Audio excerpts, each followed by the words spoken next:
This video explains the installation of a FritsJurgens floor plate flush square in an aluminium sill. In this case, the hole has already been made in the sill at the correct location. We can use a tape on the drill at 8 mm. This way, we know exactly when we've drilled 8 mm deep. Now, drill the holes for your floor plate with the right size and type drill.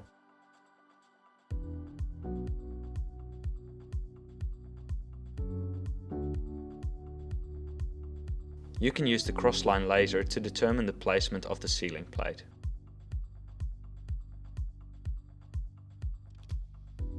We can use a rubber hammer to put the floor plate in place. It might be useful to use a small block so the floor plate pins go straight down into the holes. And that's it.